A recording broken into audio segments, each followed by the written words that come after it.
the longing for reconnection that drives people to do all kinds of interesting things, is an instinct to come back into relationship with the rest of life or with the others. And they want that too.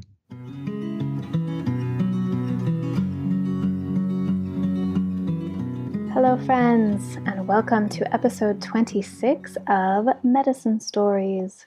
On this podcast, we explore the mythic journeys we undertake when coming to know ourselves through interviews with herbalists, story keepers, ancestral listeners, consciousness explorers, earth dreamers, and other wise folk. Story is medicine, magic is real, and healing is open-ended and endless. I'm your host, Amber Magnolia Hill, and today I am joined by Daniel Foor. He's the author of Ancestral Medicine. And before I get into more of what we talk about in Daniel's bio, I wanted to share a little ancestral story of my own, and I was inspired to share this by one part of the conversation that we have today, in which Daniel and I talk about the interweaving of ritual, genealogical research, and healing. And I've talked a number of times on the show about my Wright ancestors, Wright. These are my father's mother's people. And I knew my grandma. We were quite close. She died 4 years ago. And I knew both of her parents, too. I mean, how incredibly lucky to not only know any of one's great-grandparents, but to know them as a couple, to know them together. And they were both gone by the time I was, I think, 10. So I didn't have a whole lot of time with them, but I love that I knew them. And my dad was very close to them, especially his grandma. And I grew up always hearing stories about them. I've told a couple of those stories on this podcast.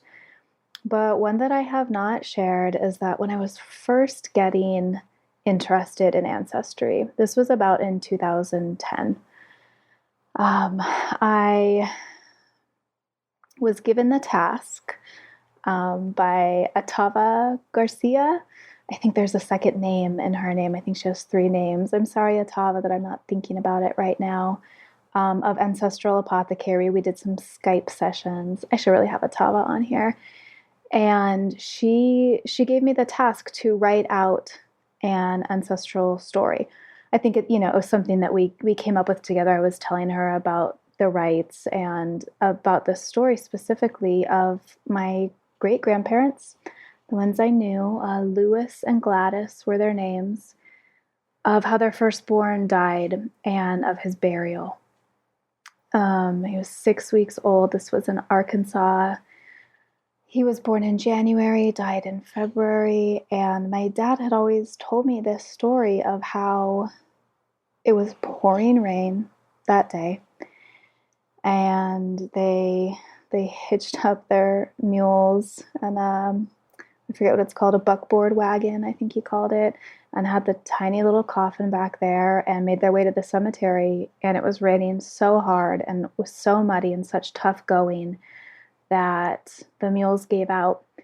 But luckily that happened near one of my great-grandparents' siblings, and my great-grandma Gladys, her brother Lone, and his wife Vestal lived near there. There's 2 Vestals in my family. Isn't that interesting? Like on different sides. Lone and Vestal. Like, what a name for this couple. And so they borrowed their mules and they made it to the cemetery. And as they were digging the grave, the walls just kept collapsing in on them, and that's the story. It's no dramatic thing happened, but like how awful. Your 6-week-old dies, and you have this horrible day just trying to get your beloved child in the ground. And of course, for many of our ancestors, children died much more frequently than they do today. But so he was their firstborn, and my grandma was born, I think, a year later, and then they moved out to California and had 3 more kids. And I just love that my dad would talk about Cleatus and would keep him alive.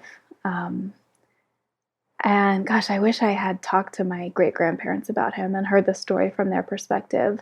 But the story of the day he was buried always stuck with me. And so with Atava's guidance, I wrote it out. I fictionalized it. This is something that Lara Valeda Vesta and I talked about in episode 7. Engaging the ancestors through ritual and through art, and through ritual art as this was. And we talked about this idea that I got from Sandra Easter in her book Jung and the Ancestors, which certainly comes from other traditions. She specifically names Vine Deloria as speaking about this idea that the ancestors live in the present as well. And Daniel and I talk about this today. But so I wrote the story in the present tense, even though it was something that happened in the past. And it was very healing to write it. And of course, I had to embellish. I had to make certain things up. What I just told you is all that I know. And, but of course, I based my embellishments on what I do know of those people and of the time they lived in, of the place they lived in, and of human suffering and emotions and love. And it just felt so good to write it and to honor Cleatus and my great-grandparents. And I think this part came from Atava too. So my dad came to visit around that time, and me and him and my now 12-year-old, who was 4 at that time, we stood outside under this giant cedar tree that was in the yard of my rental at the time, and I read the story to them. And then we rolled it up and we buried it under the tree. And it was kind of our way of honoring them and of saying goodbye. It felt like we were kind of participating in Cletus's burial as well by burying this scroll that contained this story. And I've told this story before on the podcast in that episode 7 of having a dream that there was a scroll in my bones, and then it had my great-grandfather Lewis's father's name on it when I pulled the scroll out of the bone in my right wrist. William Newton Wright was his name. So in so many ways, I feel like that act of reverence and honoring and telling a story from my ancestral past and sharing it with people, because I did then go and put it on my blog. And, it actually still is on my blog, so I'll put a link to it in the show notes if anyone's interested. But the rights for me come up over and over again. And then, that dream where the scrolls are in my bones, that dream came after I did that. And that dream empowered me so strongly to continue looking for my ancestors and following this path and speaking about ancestry and encouraging other people to do it. And this was before it was as popular as it is now, not way before. There's some diehard genealogy nerds who've been doing this for decades. I'm pretty new to the game myself, but it was before people were really talking about it like they are now online. And I just feel like for me, the rights, who also I last year figured out, I went farther and farther back on ancestry.com and traced the rights to the Scottish Highlands. And I always felt like that was somewhere in my DNA. I mean, every time I see photos of the Scottish Highlands, it's just like, it hits me in such a deep place. And of course it's that line. That takes me back there. So I feel like the rights have somewhat been like my guides on my personal ancestral path. And it ties into the story that Daniel shares about getting some headstones for his, I believe, great-grandparents who didn't have any, and then how that side of his ancestry immediately opened up for him, when before that there'd been a lot of roadblocks and dead ends. So, yeah, that's my story. Thank you, Cleatus, for being here for 6 weeks, and thank you, Grandpa and Granny Wright, for loving me, for loving my dad, and for loving my grandma as good as you did. Such good, simple folk they were, and I miss them. When Daniel is telling his story that you will hear briefly coming up. He says that when they were doing like this ritual, as they put the headstones in or visited the graves after the headstones were put up, that he was trying not to weird out family too much, but they were also kind of into it. That's exactly how I felt about my dad and even my 4-year-old daughter as we were reading this story and burying this piece of paper. That, I was really worried my dad would be like, what are we doing? But he was so into it. And I know that a lot of people find that family members that they think might be a little weirded out are usually really honored and happy to be a part of this ritual for their ancestors and for their family and people. Daniel says the choice to acknowledge them somehow opened up the knowledge that was previously inaccessible to me. I think many of you have found that or will find that on your own ancestral journeys. So Daniel and I, man, this conversation is dense in the best way. It's dense in the way that like every sentence out of Daniel's mouth is incredibly profound and meaningful. So I had a hard time writing out notes and like, what exactly do we talk about that deserves to be written in the show notes here? And that's something I always struggle with. Try not to make them too long, but I do like to give people a little preview of what we talk about. So in this interview, we talk about the story of Daniel's first ancestral connection and the healing that followed. How your body is your ancestor altar. The ancestors are the collective wisdom of our species in all its beauty and trauma. How time collapses when in communion with the ancestors, which is why I wrote that story in the present tense. Not all of the dead are equally well. I talk about the deeply embedded alcoholism in my fatherline, and Daniel gives me this like framework as addiction as the hunger of the dead moving through the bodies of the living, and the act of taking the substance as a form of ancestral communion, which just, man, resonates so strong with my dad's alcoholism. We talk about how there are very few personal problems, and this gets into a look at unmetabolized ancestral pain and systemic injustice. The dead can change. Ancestral forgetting as a function of the damage wrought by colonialism. We don't arrive at healing by exiling those who commit harm. An approach for white folks wishing to address their oppressive, colonizing, slave-owning ancestral legacy, rather than ignoring it or living in perpetual guilt over it. The role of the ancestors in social and earth justice. Synchronicity. They are shaking us awake in the burning house. The growing sense of urgency coming to us from the ancestors at this pivotal point in human history. The earth is the repository of ancestral wisdom. The dead are in the earth, and the ancestors are animating the earth that is our bodies in this ongoing recycling of spirit and matter. Approaching activism in a more ritual-oriented way. When a child is a returning of an ancestral lineage. Mothering is my main form of ancestral reverence, and remembering that our children are the future ancestors of our further descendants. Our souls that die suddenly, lost in limbo. And I asked Daniel a vulnerable question about my mom, who died in a car accident in November 2015. Daniel says, and I couldn't agree more, that the most important way that we prepare for death is to be ethical and kind. And we close by talking about animism. Living humans are just one kind of person, and coming into relationship with the wider web of being. So Daniel's, one of his students, Darla Antwine, she was on, I think it was episode 19 of the show, and she's coming back. She's going to be the first ever return guest on the next episode, in which we are going to talk about anti-racist genealogical research.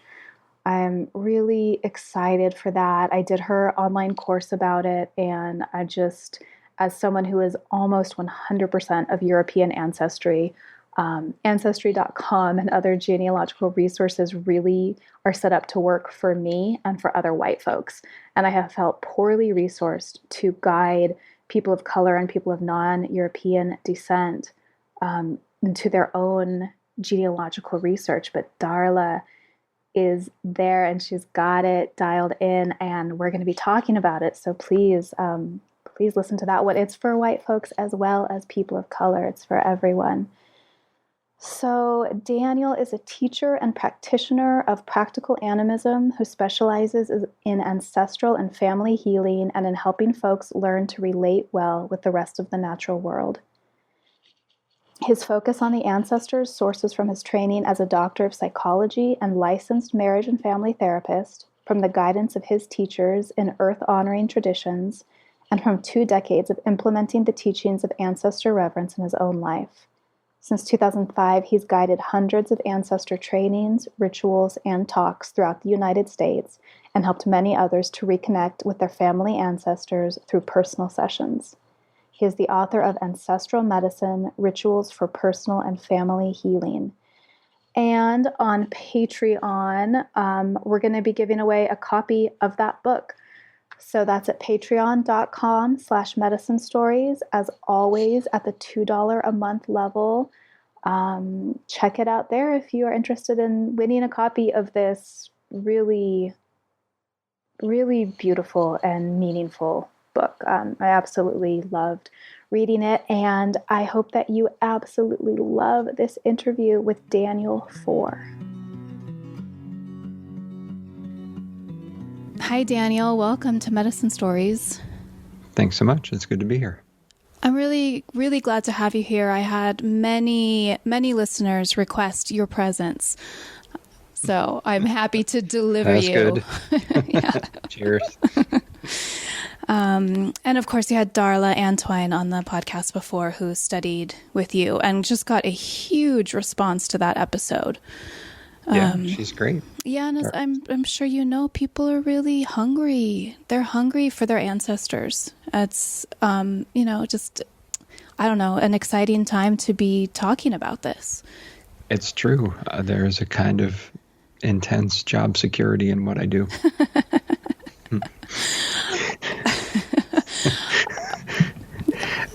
Yeah, I don't know where to start, but yeah, I maybe I'll just say a little bit about how I got into all this. Sure, please. So I wasn't raised with any of it.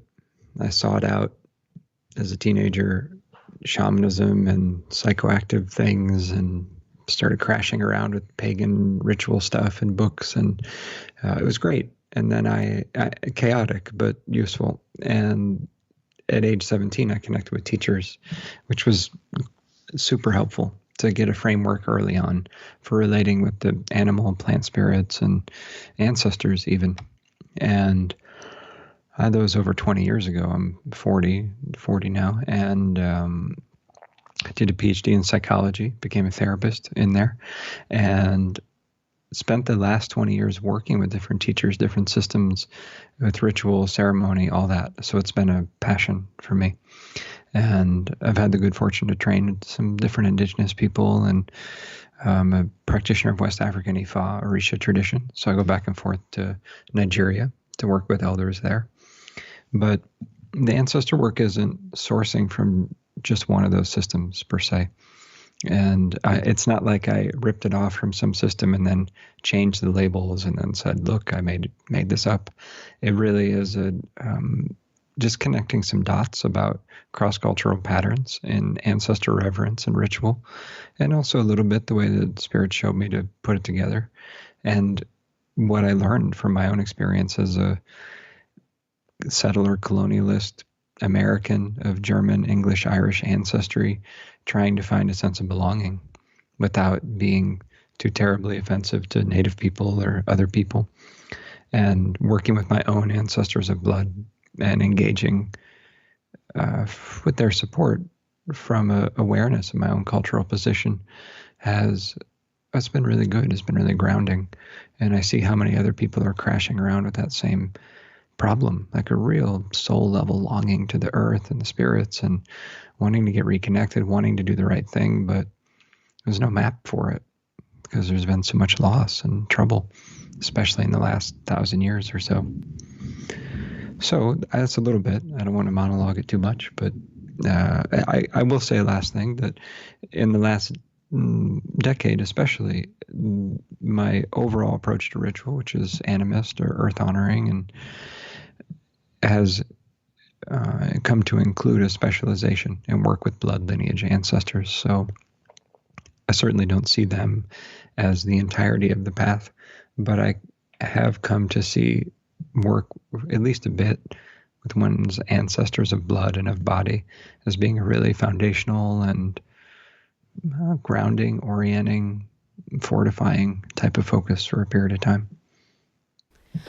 If you're willing, I would love to hear more about this story that you briefly touch on in your book, Ancestral Medicine, about when you were a teenager and, as you said, first sort of feeling called dabbling in shamanism and trance work, you had this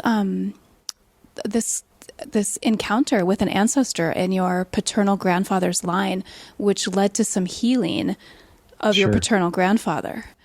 Sure, yeah. I was in my early 20s. It was the first time I had been introduced ritually to work with the ancestors. And my teachers at the time, Becky and Crow at the Church of Earth Healing, asked me to connect with a much older ancestral guide. And I did that earlier in the day. I remember going to the spirits and saying, okay, I want to connect with my ancestors. And they were like, which ones? Like, I don't know. I hadn't gotten that far. And so I connected with my father's lineage. And eventually that led to asking those much older ancestral guides and teachers, is there anyone in the family that needs any help in any way? And there was. I hadn't thought about my grandfather for years. He had died when I was 7, my dad's dad. And I didn't learn until I was a teenager that it was from a self-inflicted gunshot wound. And the ancestors brought me to him, and they wanted to assist him. They did assist him and help to piece him back together. You'd think of it as a kind of post-mortem soul retrieval or repair of his energy body. He shot himself in the abdomen and helped him to get oriented to the fact that he was dead, because he was in a state of confusion still, even though it had been some years since he passed, and helped him to transition to join the other well ancestors. It happened relatively quickly, but it was very impactful for me. Like, what was that? Because that just connected dots in a major way in terms of my experience of family, healing, trauma, identity, all that. Like, what just happened? And it set me on a path of really valuing the connections between family, culture, spirit work, ancestry, all that, and starting to have a sensibility for intergenerational trauma and all that. Some of that would come later with the psychology training. But one of the things that I like to highlight from that story about my grandfather, and he's well now, he said to me, I felt bad at times speaking of him as like, the poster child for like ancestral healing, because he's not defined by the way he died. He was very identified, as many men are, with work and productivity, and he had emphysema, so he felt not valuable as a person. And he shot himself 70 years later to the day that his grandfather died. And his father, my great-great-great-grandfather, died in a rebel prison camp. He was captured in the Civil War, Martin Foor, and probably of dysentery. And the much older ancestral guides showed me that images of like tribal Germanic peoples being run through in the abdomen with a sword from Roman armies. And so there's this theme of men taking a kind of blow or a hit to the belly. And they showed me that this is the same moment in time that Germania is being overrun by Rome, that my great times 3 grandfathers being captured and killed essentially in a rebel prison camp. My grandfather, his son's dying of acute indigestion on his birth certificate, or his death certificate, sorry. And like, who dies of that? But he had a stomach condition, and my grandfather shooting himself in the abdomen. Same moment in time that were made of story. And until we can get to the root of the story, which often begins before remembered names, before this most recent cycle of colonialism and cultural disruption and immigration, voluntary and otherwise. Unless we can get at the root of the story, then we're at risk of playing them out. And the story that we're made of is often literally physical. Sure. In the physical body. Oh, sure. Yeah. I mean, a lot of people don't have an ancestor altar, then that's fine. But this body is the shrine. Mm-hmm. This is where they live. These bones are their bones. We're not separate from them. Humans are funny, man. We're a piece of work because humans need a lot of work to not turn out bad. And one of the kinds of things that's really important to culturally teach and reinforce is our embeddedness, our interdependence, our inseparability from others.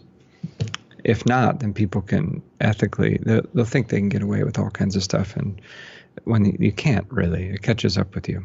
And the ancestors, and work with them, teach us about our inseparability from lineage and our accountability to our elders, even if our living family's a mess, which, it's like that sometimes.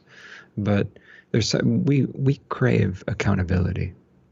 Whether or not we own that, there's a kind of intimacy and being met and being seen that comes from being accountable. And we can't have love and healthy relationships and all that without accountability. And our ancestors, because they embody this collective accountability or morality, part of the longing to come back into connection with them is to have some kind of reference point for how to be or where to navigate, and they bring that. The ancestors are like the human totem. They're the collective wisdom of our species and all of its beauty and unresolved pain and trauma. And so they bring wisdom on how to embody our humanity in a healthy way. That story also makes me think of this idea that comes up in a lot of ancestral writings, and that just comes up when you start doing the work, which is that time kind of collapses when you're in communion with your ancestors. Yeah, it's like that. And it's important to be able to put on your name and remember your phone number and remember to eat and stuff. But usually people don't have trouble with that. And yeah, time is weird. It's bendy. And we are asked by our ancestors to embody and restore to the lineage different blessings that at times have been dormant for 1,000, 2,000 years, more sometimes. A lot of the gifts that people express in their life are unconscious, positive inheritances from their ancestors. And it's fine. I mean, it's good etiquette to actually recognize where those gifts come from and say thank you. But most importantly, people live them, and that's what matters. And if we're living in a very constricted, narrow, linear sense of time, then it'll get shaken up when we die, at least, if not before. So if you don't do much inner work, you'll have a chance to do it when you die. Or you just stay stuck, which is super painful, confusing. And so those who, there's something about engaging in ancestor reverence and ritual that during life, when you're alive, as ancestors along every one of our lineages have done at some point. Something about that changes our sense of time and that conditions us to be available for our descendants or extended kin after our death. We're affirming that time is made out of relationships and this connectivity, this other kind of connective tissue, and that's actually a deeper structure. So our ancient ancestors live in the present, not in the past. So something that you have really, I think, brought into this conversation more so than other teachers and authors that I've experienced, is that not all of the dead are equally well. True. So many of them. Yeah. Now I check it out. Like, it's so basic. And I feel like such a grouchy, broken record, like annoying spiritual teacher guy to harp on that all the time. But I end up feeling passionate about it because it's a question of ritual safety. And in the same way that as a therapist, I think it's really bad to sleep with your clients, and people shouldn't do that. So therapists who do that, I'm like, thumbs down, don't do that. People who are like, go ancestors, invoke all your ancestors, go for it. I'm like, why would you do that? Don't do that. That's not safe. So if I said, hey, Amber, like, not all living humans are equally safe, you'd be like, wow, that's deep. Like, we really needed to unpackage that one. People get that. And yet there's a kind of an unconscious assumption that often people haven't reflected on, which is fine. I don't mean to be judgy about it, that dying just automatically makes you wise and kind and loving. And it doesn't. It just means you're not incarnate anymore. The body, it doesn't work for your consciousness to inhabit that body. It's not functioning. So then what? You can change, you can become well, but that doesn't happen automatically. And we tend to be terrible about it culturally. People think the funerals are for the living. Well, they're also for the living, but perhaps most importantly, they're to make sure the dead get a good send-off and that they are on a track to be a well-seated ancestor. The death of the body is a rite of passage that doesn't really complete until one is a well-seated ancestor and has embraced or at least been accepted into training in their new status. And so these, to me, because I've been living with it, and for cultures that have been living with it, these kinds of things seem really basic. But because a lot of the frameworks have been lost in modern Western culture, then it's like, oh, geez. Like, sometimes people hear that and they're like, this makes sense. Could it be that the disturbing forces I remember from my childhood in the house growing up were unwell ancestors or ghosts that hadn't left?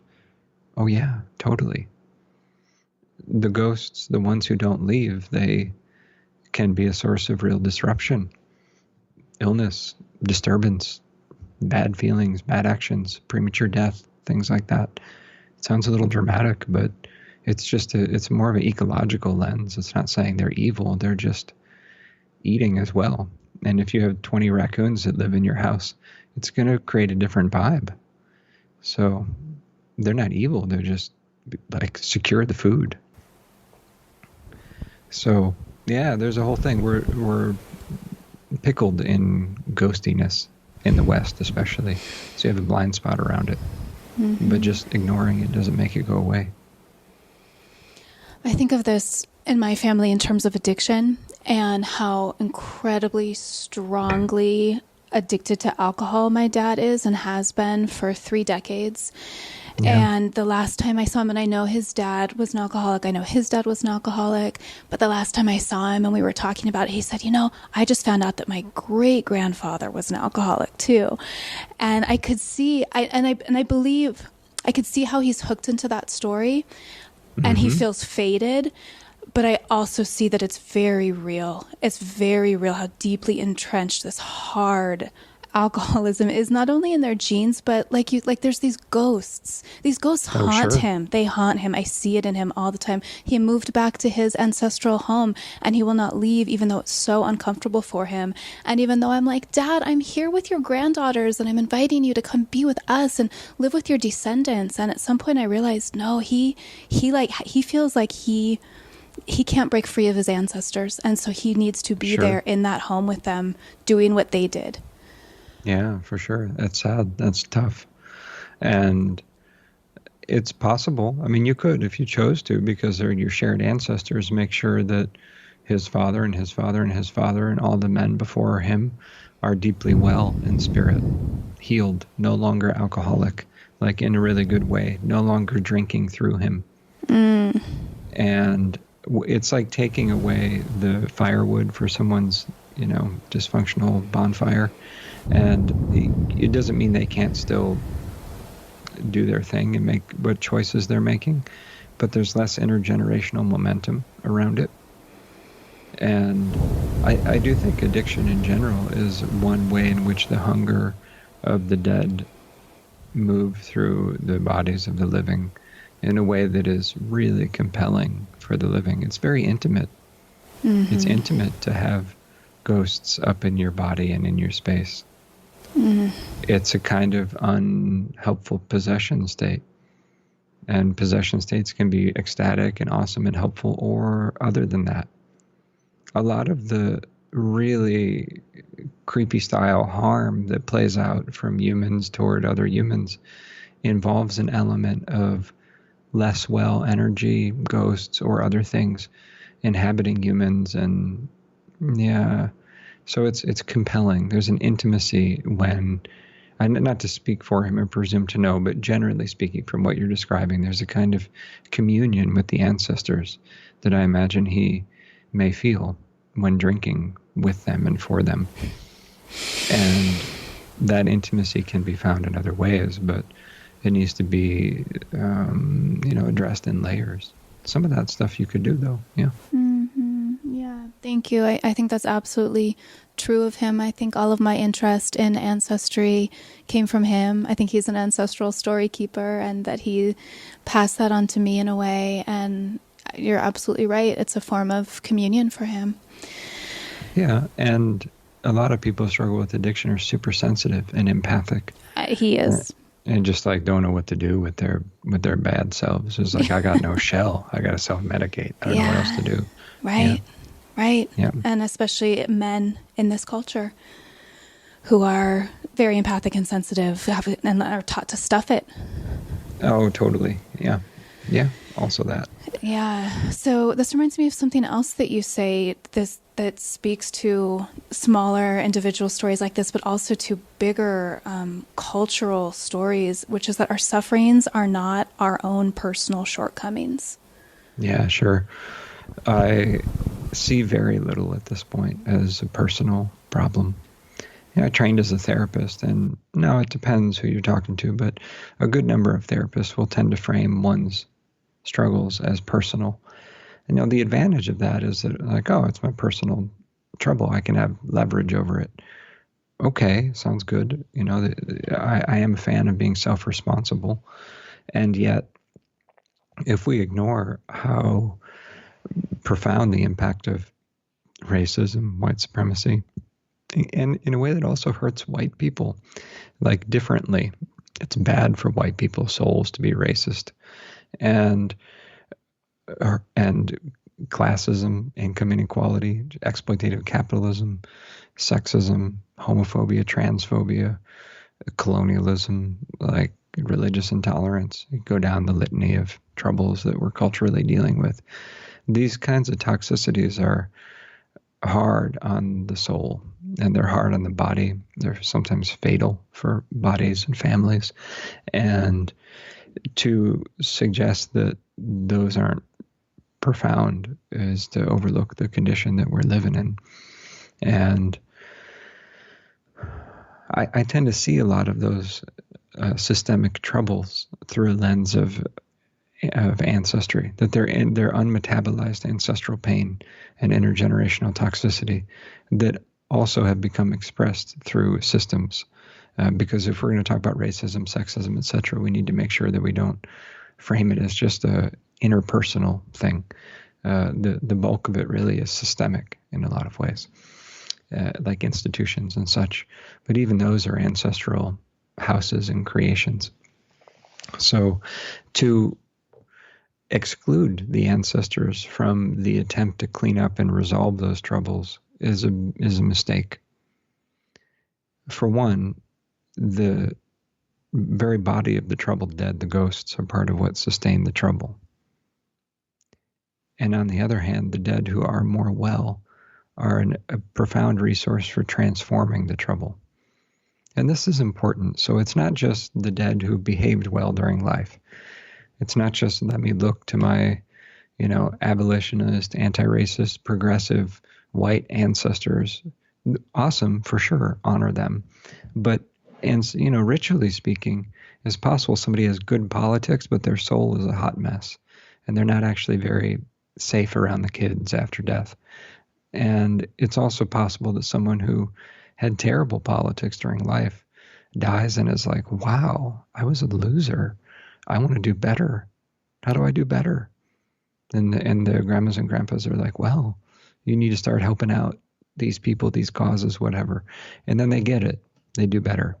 So the dead change. And this requires the living to have a framework for forgiveness and ongoing relationship to allow for these changes to happen. But yeah, there's a lot to be said about that. Yeah, well, something that I picked up in one of your talks related to this too is you said something about how this cultural damage from colonialization, patriarchy, etc., causes us to brush off our ancestors and anything that's not an embodied human right now as not real. So not only do we have all these problems, arising from everything that you just talked about, but one of these deeper ones that's so invisible is that we don't believe in the ancestors anymore. Sure. That is a function of damage from colonialism, as I see it. And as someone of Northern, Western European lineages, just speaking from my own position in that regard, it's been over 1,000 years, I'm pretty sure, in more or less all of my lineages since any of my ancestors had a framework during their time on Earth for ancestor reverence and ritual. 1,000 years to have the lines be down. So at least, let's say 40 generations, at least.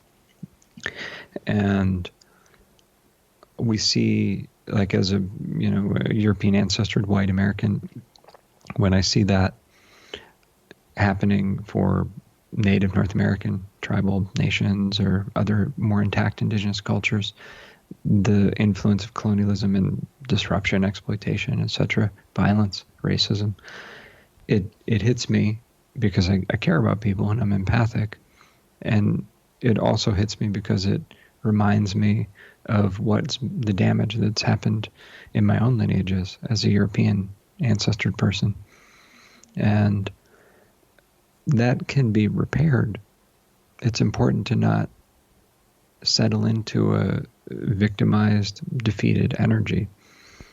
It can be repaired partly through just relearning and reclaiming a framework for ancestral engagement. And then being like, hey, ancestors. And they're like, yeah, what's up? Been sitting here patiently for 1,000 years. How you doing? Mm-hmm. And so talking about them is not the same as relating.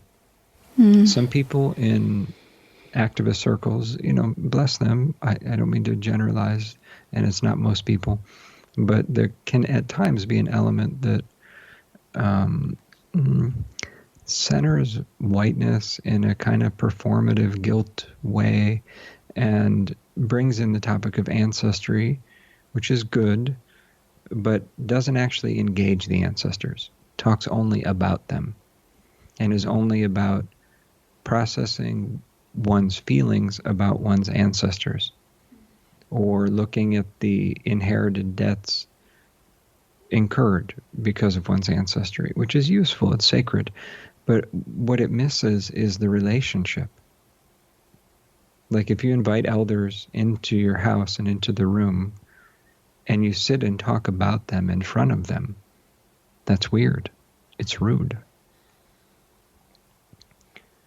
So, yeah, I'm a big fan of actually coming into relationship with the ancestors and seeing what they have to say. They actually have quite a lot to say. They were there when shit went down. Like they know how it got broke because they participated in breaking it usually. Mm-hmm. So that can be a motivation for them to assist in fixing it. Yes. You say each of our bloodlines includes thousands of years of human history with plenty of time spent as oppressor, oppressed, and every other configuration. Yeah, it's true. People love hearing that from a cisgendered white guy, middle upper class, like PhD. It's like I feel like I'm an apex predator in terms of my social position. So it makes it particularly like fraught and potentially annoying at best for me to be the one saying, hey, no matter what your position right now, if you want to zoom out and look at the big ancestral picture, yeah, we all have lineages that include bad behavior. That's not to minimize the real structural inequality, oppression, violence, etc., happening in the present.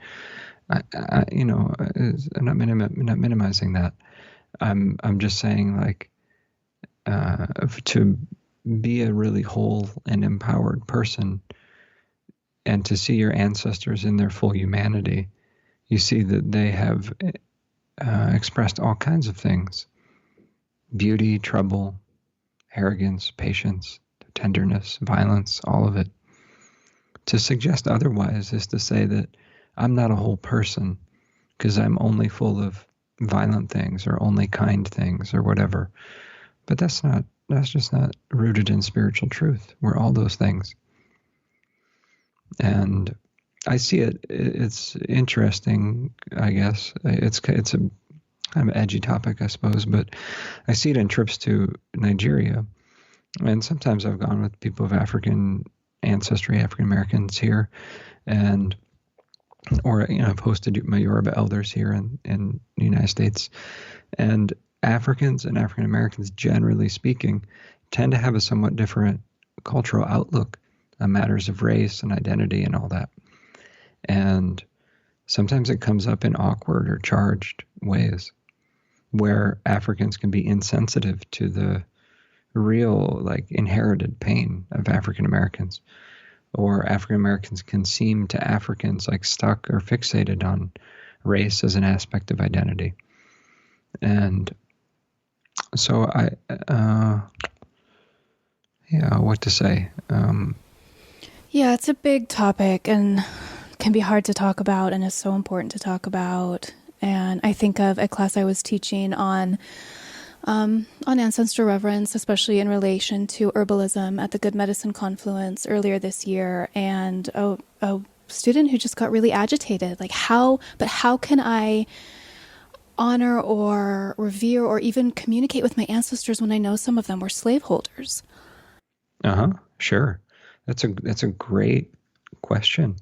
And not to be intense toward that person or whatever, but to unpackage it, because it's something I get asked a lot.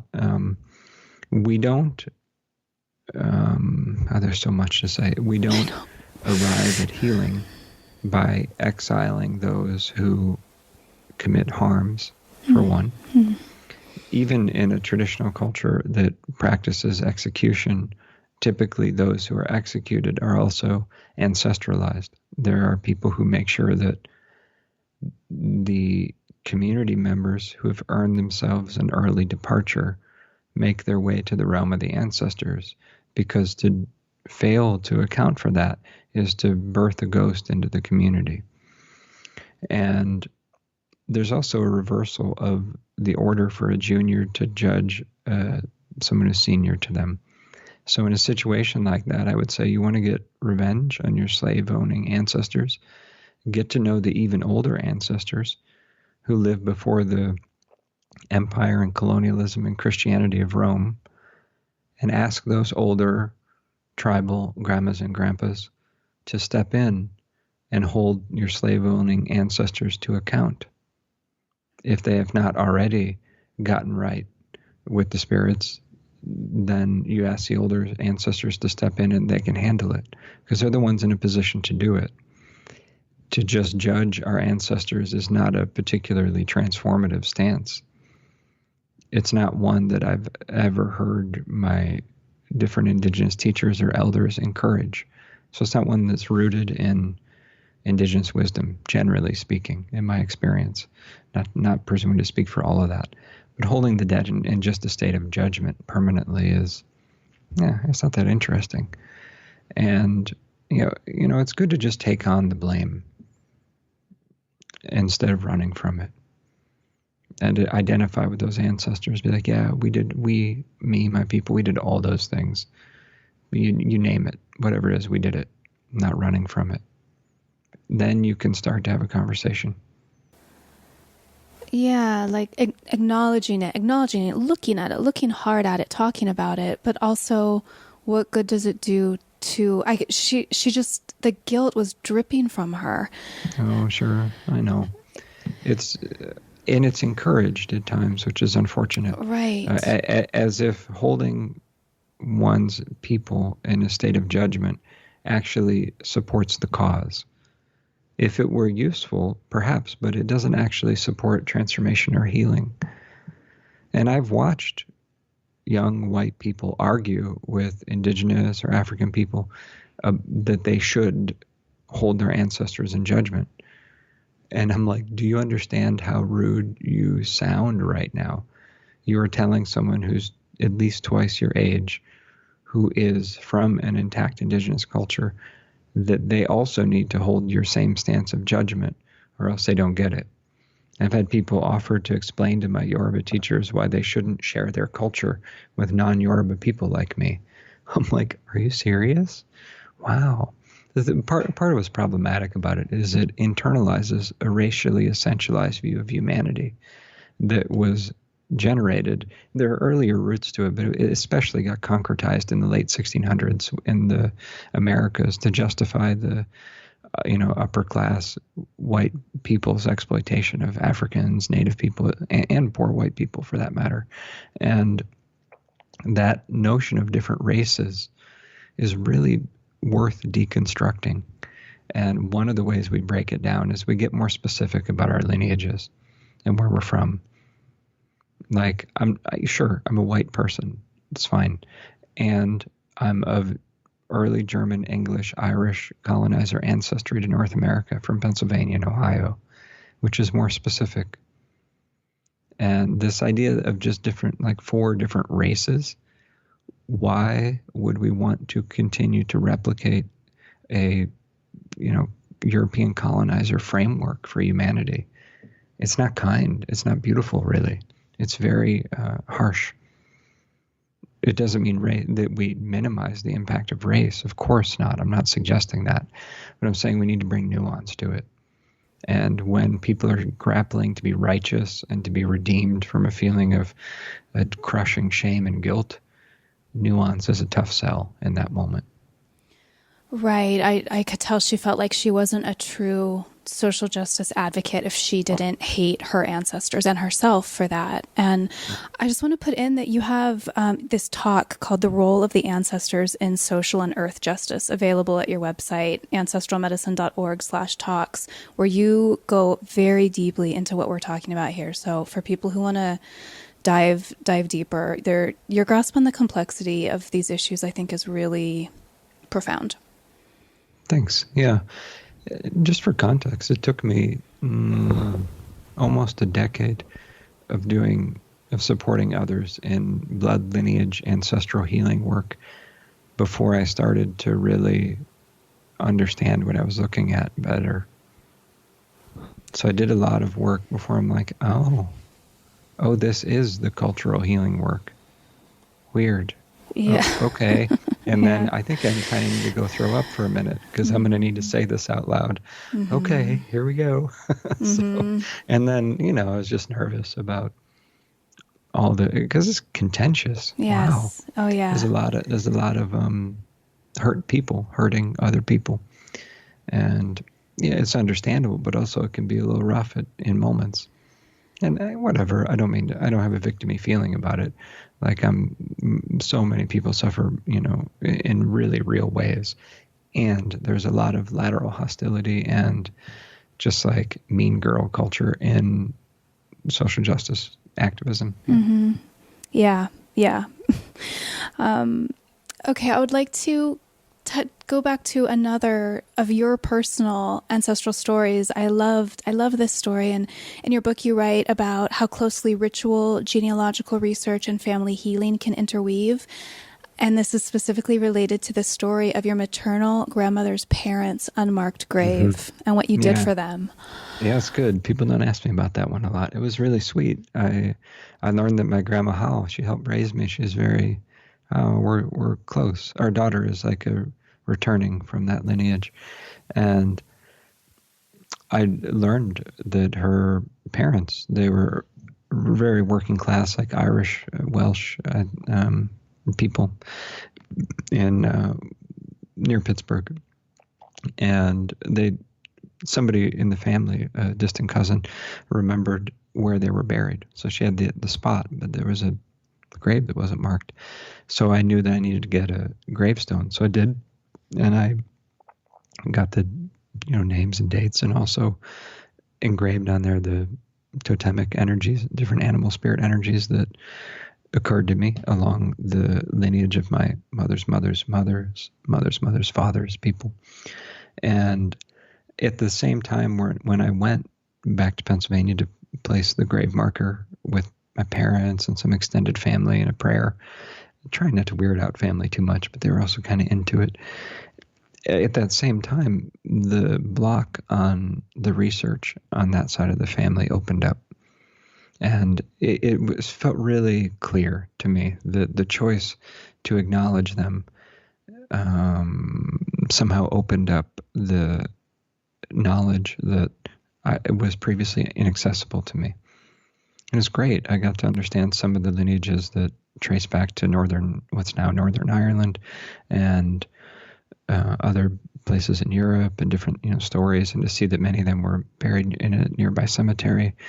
But it was instructive for me, and I've seen it again and again and again and again over the last 15 years of supporting a few thousand people through this work, how synchronicity really can light up once you're relating with the ancestors. There's so many stories of people just reaching out to them, and then someone calls, or then something happens, or somebody discovers some family heirloom, or some sign comes, whatever it is.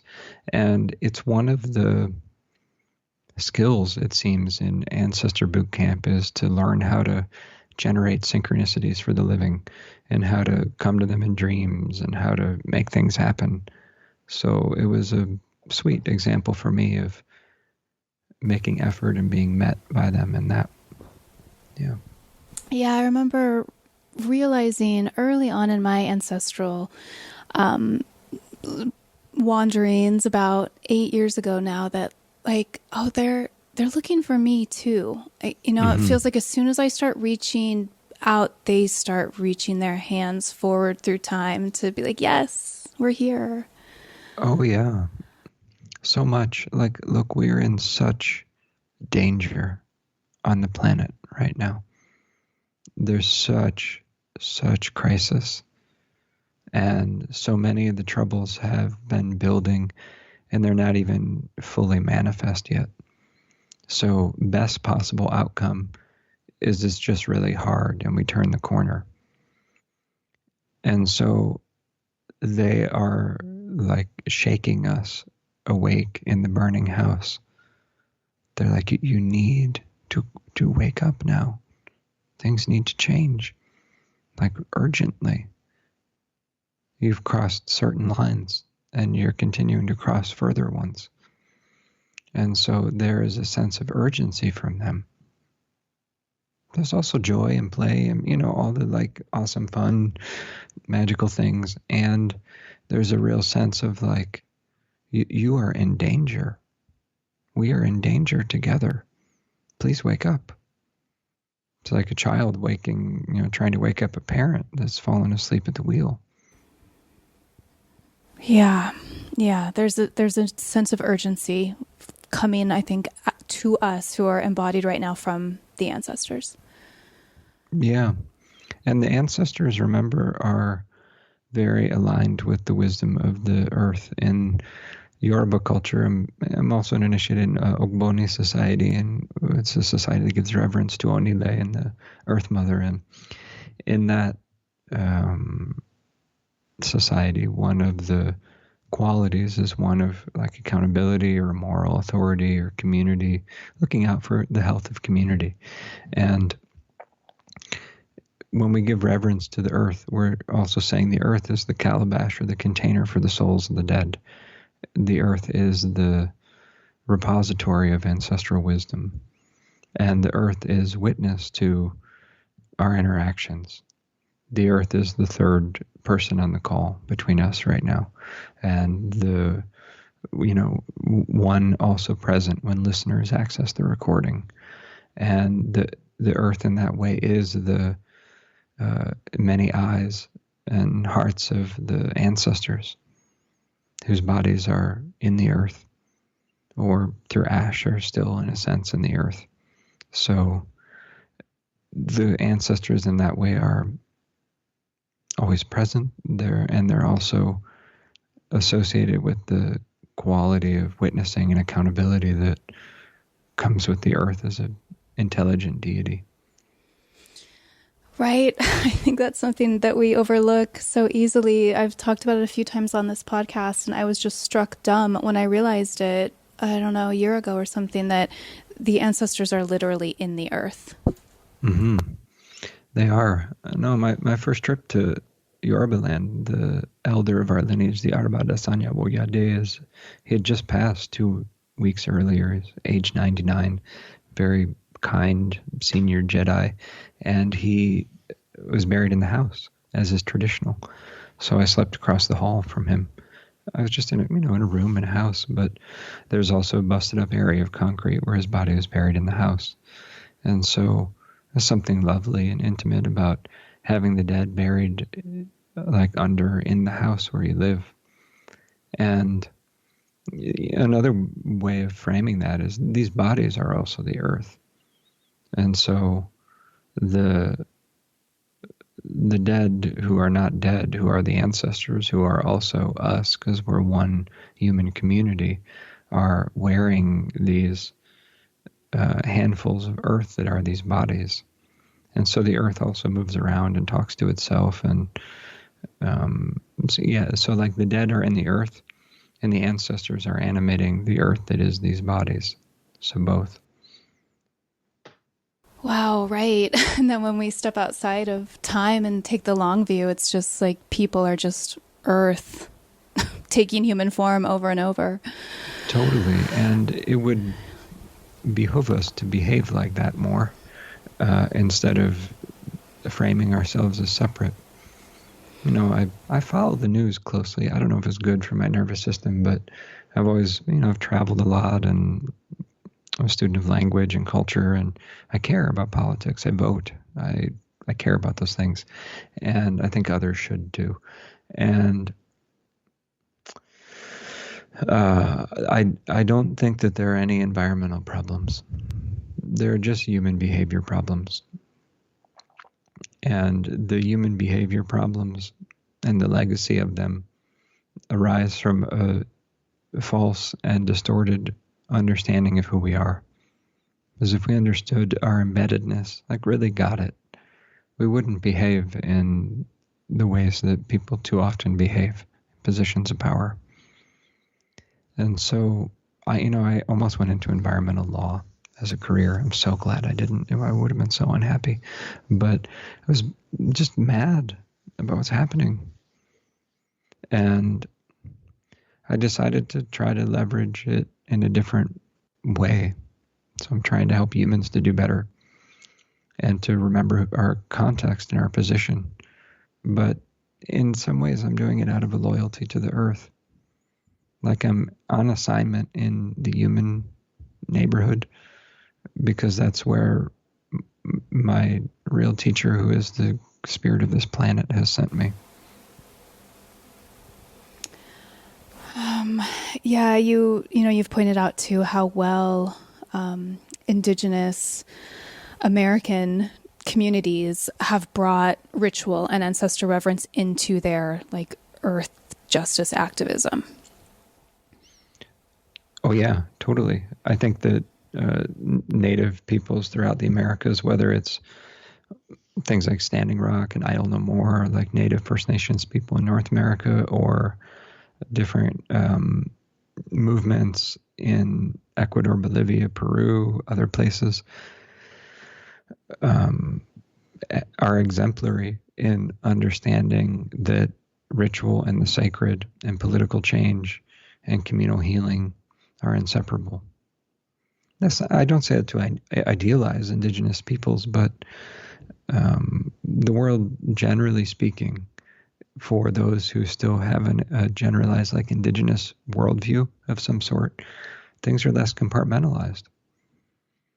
And this can be seen in other places, like, Maori people in New Zealand, some, spiritually tapped in folks in India, let's say, doing advocacy for rivers, and Wangari Maathai and the Greenbelt movement in Kenya, and other, kinds of activism in continental Africa.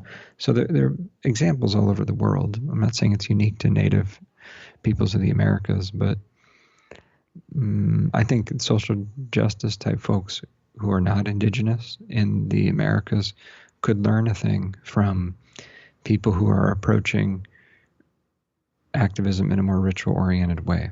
And there are folks like, I think, Starhawk and Reclaiming Movement has that sensibility. I don't know her well, but I'm not saying there aren't people already doing that. There are, and it's encouraging. And I'm a therapist also. Some activists really could benefit from some therapy. Bless them. And some therapists could really benefit from some activism too, for that matter. So.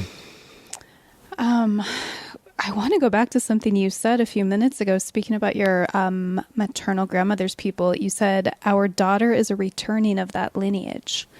Yeah, I did say that, huh? Yeah, tell me about that. She's awesome. We kind of sensed that early on, that we knew she was going to be a girl, and then we had a sex reveal party with the cake and everything, where they make a cake, and if it's blueberries inside, then it's a boy, and if it's strawberries, it's a girl. It's kind of dorky, but everyone took bets, and we're like, oh, it's a girl. So we had a big scorpion on the cake and icing, just to be dramatic, because she's a Scorpio. But we just knew through the dreams and intuition that she seemed connected to my mother's side, and the Irish grandmas. And we just felt it, my wife and I both. And our teacher in West Africa did reading through the, it's called Esentai or Kosajaye. It's a divination that's done around the birth of a child. And we asked, as is customary, which lineage she's reincarnated from. And he's like, oh, Baba, it's his father's mother. Ifa says it's your father's mother's lineage. I'm like, yeah, that's what we thought. So it's confirmed through divination as well. And it's not to lock her into that or saying she has to be any certain way, but it's good for parents to recognize that each of their children is an ancestor returning, and that the souls of children aren't small souls. They're full-grown souls, so to speak. And I mean, generally, all kinds of things can happen, but children are just big souls with small bodies who, poop their pants. And so sure, we need to help them to get reacquainted, but the point is that they each have their own unique gifts in medicine. And it's something, generally speaking, indigenous or animist cultures do really well, is recognize sacred difference. And not everybody's the same. To the point where not everyone needs the same spiritual practice. Not everybody needs the same whatever. I had an idea. I'm like, I speak Spanish pretty well. I'm like, God, we should teach her Spanish. We should do this bilingual thing. And I wanted to do it. We just decided this week.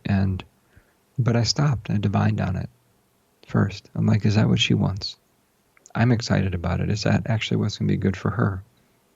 So yeah, I came back, yeah. So I'm like, okay, we'll do it then. But it's good to not assume that what's right for us is right for other people. People have different needs, different taboos, different trajectories, including our children.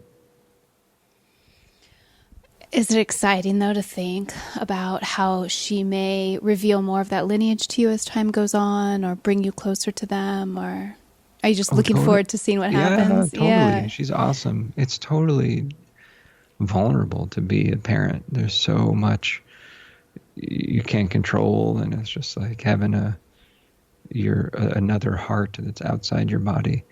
And yeah, I love it. I mean, it's terrible for sleep, but I am also excited about how she's already deepening my understanding of the ancestors just by being herself. Mm-hmm. So I'm like, oh, this is my teacher, when he was here, brought his eldest daughter and wife last year, and somebody asked him in a talk, and we were in Athens, Georgia, how do we honor the ancestors? And his daughter is 11, jumped in, Tolani, and she said something to the effect of, when we take care of the children, we honor the ancestors, because the children are the ancestors returning. If you want to know the ancestors, take care of the children. Boom. I'm like, yeah, what she said. Yeah, I feel like my main form of ancestor reverence is my mothering. Yeah, because there's not a day that goes by that I'm not thinking about my ancestors as I am loving my children and loving them as good as I can as an act of honoring for my ancestors, and knowing as well that my children are the future ancestors of my descendants. Yep. Yeah. Awesome. Yeah. Thanks for doing that. Yeah. And my little one, Nixie, she'll be 2 next month, and I've always felt this really deep connection with my paternal grandmother's people, the Wrights. I've talked about them many times on this podcast. I think I'm going to tell a story when I record the intro to this about how I really feel like they initiated me onto this ancestral path. And one ancestor on that side that I just really enjoy looking at his photos and learning about him is named Hezekiah, right? He lived in Arkansas in the 1800s, and he's got this big full beard, and there's these photos of him with like 60 plus family members, and it says Hezekiah clan, and he just looks kind. And I posted a photo of him in Instagram stories a few months ago and got so many people responding saying, that's Nixie. Do you see Nixie in his eyes? Do you see Nixie in his face? And I was like, yes, actually I do. And that so many strangers saw it too felt really sweet and just like nourishing on this deep level.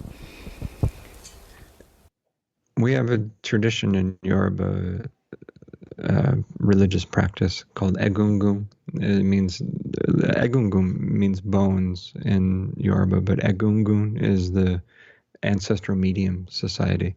And I'm an initiate in that society, and one of the things that happens is there's a colorful cloth consecrated suit that when a person steps into it covers your body from head to toe. And so there's no way for others to know who's in the suit. And if you do know, it's taboo to reveal who that is. And part of what is conveyed is that when one is embodying the ancestors, there's an erasure or an eclipsing or a setting down temporarily of individuality. That your face, which is the face of the masquerade, is the face of the hive. That the bee is suddenly like, let me speak as the hive. And the voice changes when people are in mediumship mode, and the ancestors speak in community. They'll come up and say stuff to people, sometimes call them out or whatever it is, offer a blessing, pray for people. And to have that communally enacted is really lovely. And there are children sometimes that are initiated to that society. So they're short little children masquerades. It's really lovely. And I think of it in your share because there's a commentary on time. Like, is Nixie and Hezekiah, are they expressing the same energy in the same moment? Right? And so there's a way that we as humans can become a channel or even possessed in a friendly way. Well, it can go both ways, but let's say in a friendly way, by the collective intelligence of the species. or a bigger current, a bigger lineage within the species. I think a lot of really talented people are doing that half consciously anyways. So, yeah. Yeah. I want to ask you something that's really personal to me, something that came up over and over in reading your book and speaking about well ancestors and elevated ancestors, and then this thing that you talked about earlier today with your paternal grandfather and how sudden deaths and suicides can sometimes leave the departed spirit in a limbo state, in a surprised state. Mm-hmm. So, okay, this feels really vulnerable right now, and I'm probably going to cry.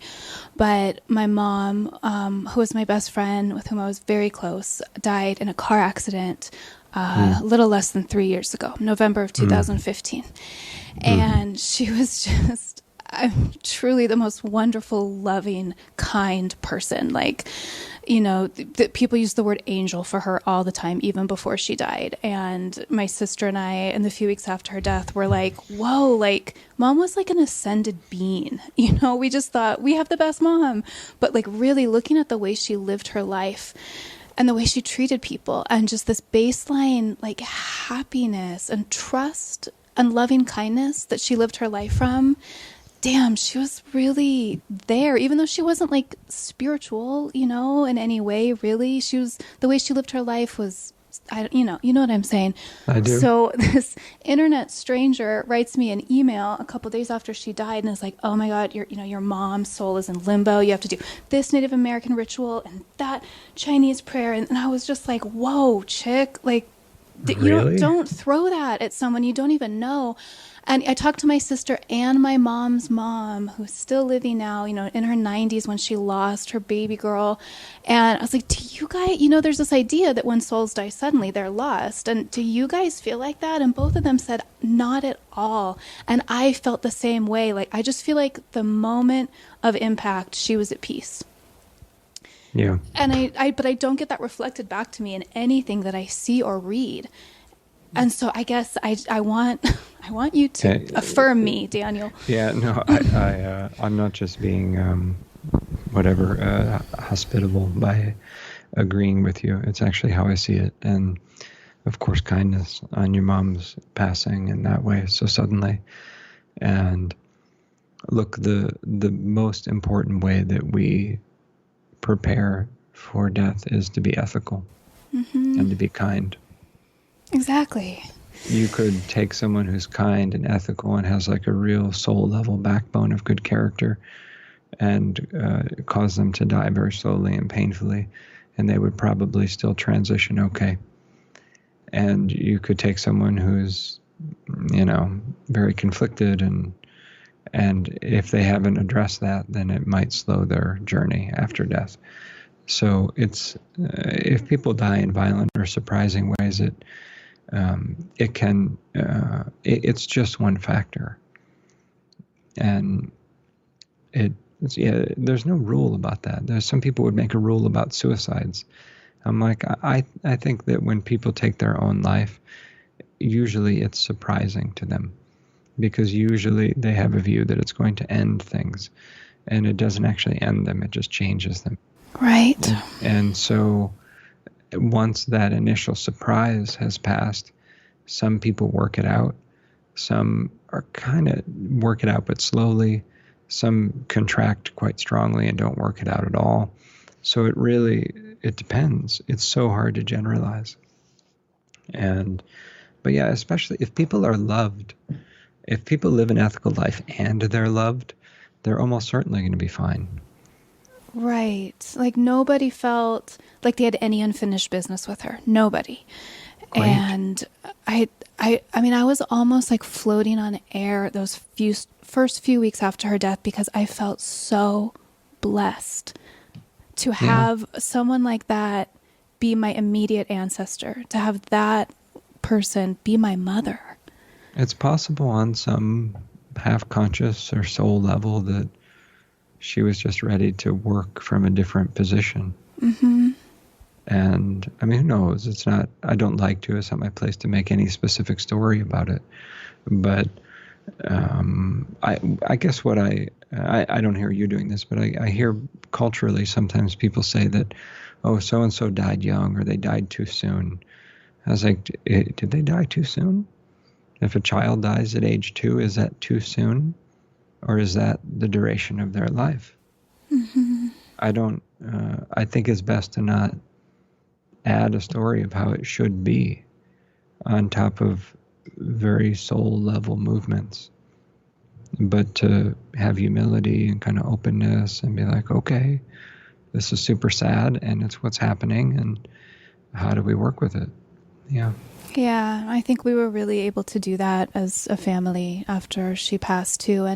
And really, as you sort of hinted at, like the number of blessings that have come into my life since she passed as a direct result of her passing is almost overwhelming. Like my life wouldn't be what it is at all right now if she hadn't died when she did, like she did, which is it's so hard to wrap my mind around sometimes, how much good could have come from losing the person I loved the most, like I did. And I feel also very lucky to be in this place where, you know, with your work and a lot of other ancestral work, it's like, oh, you might reach a far back ancestor who gives you these blessings. But I hadn't heard of anyone else having this experience that I've had with your parent after they passed. The experience of which part? Just of them being in such excellent condition? Yes, exactly. Having yeah. that like ascended ancestor be your immediate parent. Oh, sure. Look, if it's already like that, fantastic. The work, like, I'm not saying you're asking for this, but if you were to approach this kind of work and you were like, okay, what does it look like to work with my mother's lineage? My mother's still alive. My mother's passed. She seems quite well. My grandmother's still alive.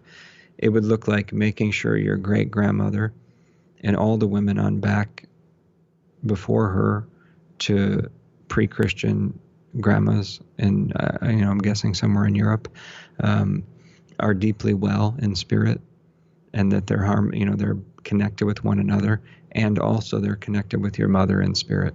That your mother not only is deeply well, but also is in great relationship with her grandmother and all of the ancient witchy grandmas well before her. Yeah, there's some work we could do with her grandmother for sure. Yeah, so there's the approach that I take is lineage based, and an indicator of a healthy lineage or bloodline is that any individual along that lineage can wear the face of the lineage. Like any bee can speak for the hive. Any one individual can function like the mask of the group energy. And, often it's a mix. Often like some are more well than others. So that's where the work is. That's where the ritual repair and healing work happens. We call in the old grandmas and grandpas and be like, look, we got a problem down here. Things got off track. It's a mess. It's painful. Please help. They're like, oh, we thought you'd never ask. They're polite. And people, why didn't they help before? Did you ask? No. Okay. Well, ask. See what happens. Mm-hmm. So my mom can be that face for that lineage for me. For sure. And she already is. Yeah. This is kind of dorky, but I use a 1 to 10 scale. And so what you're describing is someone who's like a 7 or an 8. Like the 1 to 3 range are the really funky ghosts. The 4 to 6 are like the not fractured or fragmented, but not awesome. Like nice people who, if pressed, would probably do the wrong thing. And the 7 to 10 range are the really safe, well ones. Like they'd be safe around the kids. They're good. But you get into like 8, 9, that's like, oh, these are potent. I feel a little dizzy to think about them, like magical ancient grandmas or something that's very like there's substance there, and so when you speak of your experience of your mother, in that way of kind of organizing the information, I think of her as like someone who's quite well in spirit, but she may not necessarily be super tapped into this group consciousness and the ancient earth-connected, essentially indigenous grandmas. She might be, I don't presume to know. But So sometimes things can go from quite good to amazing. Yeah. Thank you. My heart needed that today. Today would have been she and her husband's 10th wedding anniversary, and their wedding was just one of the most joyful days of all of our lives. So it's really heavy on me, and I appreciate you walking me through that. I wanted to touch on one last thing before we wrap up. And so I was a religious studies major, and me too. Yeah, and a lot of So anthropology. practical. I know, but look at us now. I mean, it very much That's what ties I say in. to my parents. I'm like, I know. That's what I say to myself, and I'm like, that was wasted years of my life. So I just remember so clearly, learning about animism and ancestor reverence as like these bygone primitive belief systems. And now, of course, this is mostly where like my work is and the people that I'm talking to on this podcast and surrounding myself with. So I'd like you to speak about sort of the overlap or the intertwining between animism and ancestral reverence, and it's probably to explain to a lot of people what animism is. Yeah, sure. Like the 3-minute version. I'm an animist, which is a way of saying my worldview is that living humans are just one kind of person. There are many other kinds of people. Some are human-shaped, like the ancestors, but not incarnate right now. Some are other than human, like the animals, plants, fungi, mountains, rivers. Some are deities. Some are physically perceivable by us, some not so much.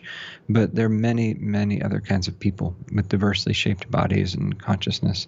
And we are embedded in these relationships.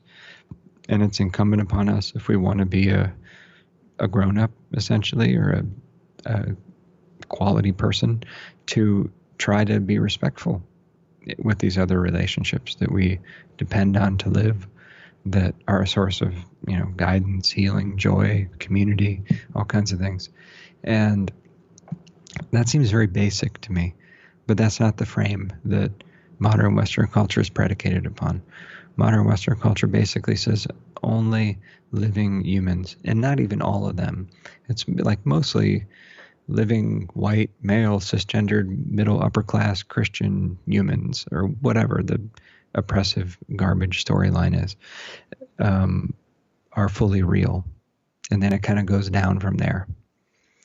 So that's how generalizing many, not all, but many people who are indigenous people, there's about 350 million, depending on how you think of that legally and politically, is how many indigenous people traditionally see the world, as a very relational view that respects the other than humans.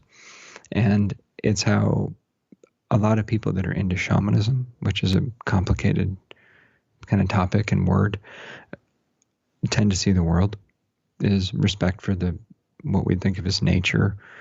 But nature is kind of a silly concept, but the spirits, or the people whose bodies are nature, are the focus in a lot of shamanism.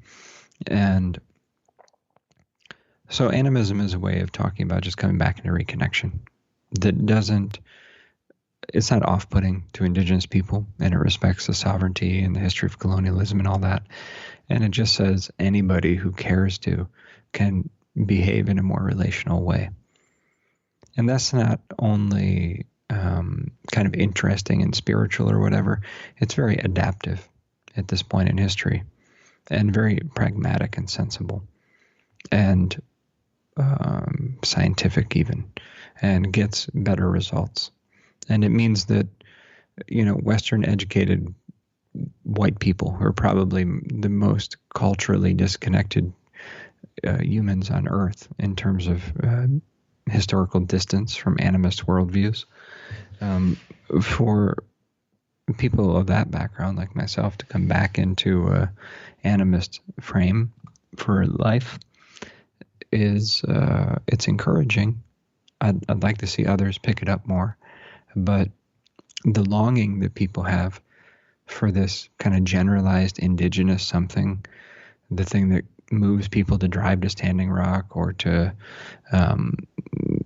find a sweat lodge or to do whatever it is, to lick psychedelic toads or whatever, like the longing for reconnection that drives people to do all kinds of interesting things is instinct to come back into relationship with the rest of life or with the others. And they want that too. Of course. They're shaking us. The ones shaking us to wake up are not just the ancestors. They're also the orangutans and the rare orchids and the deep sea, octopus. That's like, we're dying because of the bad dream you're having. If you would be so kind as to wake up, we would love to enjoy your company in some other kind of configuration than what's happening now.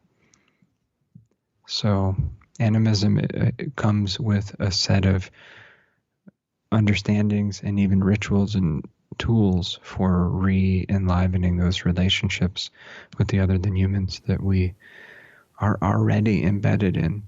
We're just playing them out less consciously right now. Well, I would add here that folks who want to go deeper into everything we talked about today will find so much in your book, Ancestral Medicine. We didn't talk specifically about rituals to facilitate these connections, but you go very deeply into that in your book on your website. And so please tell people too more about where they can find you and what you've got coming up. Yeah, sure. The main place is ancestralmedicine.org. And I'm guiding, will have happened by the time the interview's out, but I am guiding trainings next year in Australia and I believe in Bali and Europe, and online course in ancestral lineage healing starting this December. It's a full-length course. It's a great way to dive in with the practice if you're not local to one of the trainings. And there's a directory now of practitioners. There's 30 so far, 32 people who have my blessing to guide this work with others. They're all under my supervision. They have my support. And so I don't do session work with folks anymore, but I train people on how to guide this work. And that's been very satisfying. And that it also means that if people want to work with someone who's trans or speaks Spanish or is, of African ancestry or whatever it is, that there's probably someone in the organization who would be more of a cultural match if folks need that for, just safety and feeling met. And, but check out ancestralmedicine.org. You're welcome to connect on Facebook and all the social media things. And check out some of the online learning. And there's hours of free interviews on my site and the book. So yeah, you've got a lot out there. And thank you so much for your work and for talking to me today, Daniel. Thanks so much, Amber. It's been good. I appreciate it. Thank you for taking these medicine stories in. I hope they inspire you to keep walking the mythic path of your own unfolding self. I love sharing information and will always put any relevant links in the show notes. You can find my blog, handmade herbal medicines, past podcast episodes, and a lot more at mythicmedicine.love. While you're there, I invite you to click the purple banner across the top of the page to take my quiz, Which Healing Herb is Your Plant Familiar? It's a fun and lighthearted quiz, but the results are really in-depth and designed to bring you into closer alignment with the medicine that you're in need of. If you love the show, please consider supporting my work at patreon.com/medicine stories. There's some killer rewards there, exclusive content, access to online courses, free, beautiful, downloadable ebooks, coupon codes, giveaways, and just amazing gifts provided by past guests of the podcast. All of that stuff is at the $2 a month level. For a little more, you can access my herbal ebook or my small online course. And that's all there as a thank you, a huge thank you from me and from my guests for listening, for supporting this work. I love figuring out what I can give to people on Patreon. It's so fun. And I love that Patreon makes it that you can contribute for such a small amount a month. I'm a crazy busy and overwhelmed mom, and adding this project into my life has been a questionable move for sure. But I love doing it, and I love the feedback that I get from you all. And I just pray that the Patreon continues to allow me the financial wiggle room to keep on doing it while giving back to everyone who's listening. If you're unable to do that, or if you'd like to support further, I would love it if you would subscribe on iTunes or wherever you get your podcasts. And if you would review the podcast on iTunes too, really helps get it into other ears. And it means so much to me when I read those reviews. It's like the highlight of my week when I check them and see new ones. And people are amazing. You guys are wonderful. Thank you so much. The music that opens and closes the show is by Marie Sioux, Marieesioux. It's from her song Wild Eyes, which is one of my favorite songs of all time. Thank you so much, and I look forward to next time.